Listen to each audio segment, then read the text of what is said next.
Hello YouTube, this is SD15 and what we're going to be doing today is fixing our Pong head-to-head when we have lines in the monitor. So as you can see, this is what started happening to my monitor. I had lines on the left side. They were mostly white, but sometimes you could see some pinks, purples, and greens in there as well. And they kind of went the whole screen. So step one was to unplug the game and then remove the 4 screws from the top where the plexiglass is.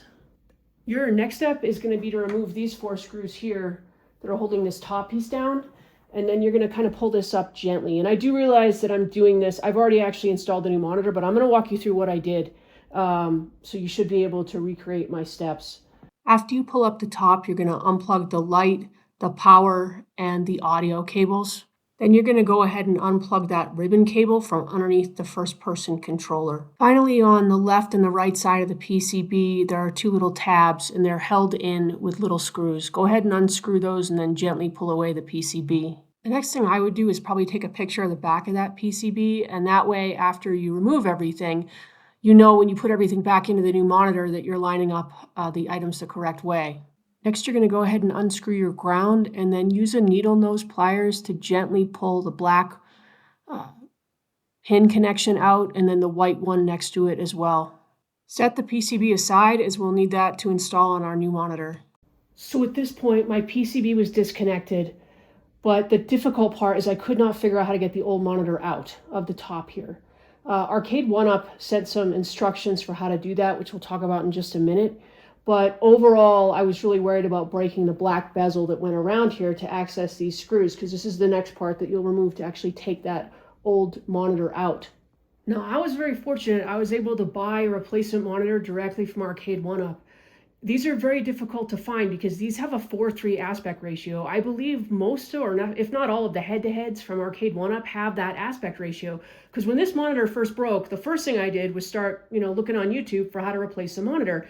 And I found a couple great videos by 19K Fox and Michael B on that Dell E1715S, which they were using to replace the TN monitors in some of their cabs. But the issue with that is that has a 5:4 aspect ratio, and shout out to 19K Fox because I left a comment on one of his videos saying, why can't I just drop this into a Pong? They're both 17 inches. And he was like, well, that's a 4:3. So then I went down that rabbit hole and figured that out. Okay, it's not going to look right. It's not going to work correctly unless I can find a 4:3 monitor. It's a good thing too. These are not TN monitors, the replacements. Most of these head-to-head tables do have the BOE monitor, so you don't have the light bleed issue. So like I said, fortunately, I was able to get one from Arcade1Up. It cost me about $140, I would say, including the shipping for the new monitor. I don't know how many of those are actually going to have left down the line. There's slim pickings for these on the aftermarket. Couldn't really find anything on Facebook Marketplace.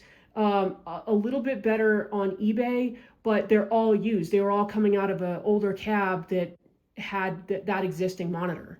So the next step was to remove this black bezel that goes around the outside. And like I said, these are the instructions that Arcade1Up sent, and it just says carefully lift up the black or the plastic screen bezel, from the corner with a thin edge. It's a bit vague. I will say Arcade1Up support was actually fantastic throughout this process. I was a little nervous to do this. I wasn't really sure how this was held down, so I headed over to Rinksworks. For those of you who know, Rinksworks is a YouTuber. Check him out.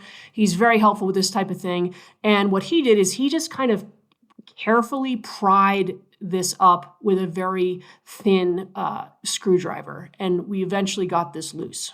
So as you can see, this is the old monitor. And the way this is actually held to the bezel is with this double-sided tape at a very unique thickness.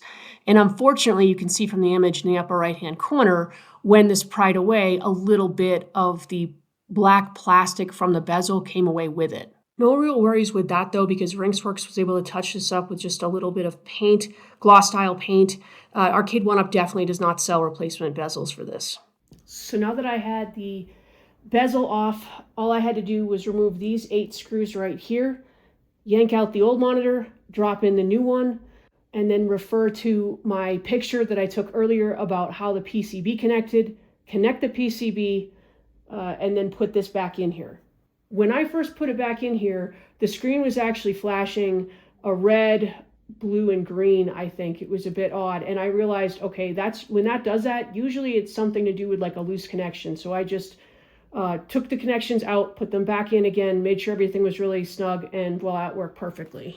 Final steps were just to put the black bezel back on top, clean up the plexiglass, drop it back in, replace our screws, and we're gonna be back in business. So as you can see, it's fixed, it looks great. We'll be able to get a lot more play out of this. And I just want to say, the main reason I made this video is because I couldn't find anything on YouTube for how to basically fix a monitor issue like this in an Arcade1Up head-to-head. All right, take care, everyone.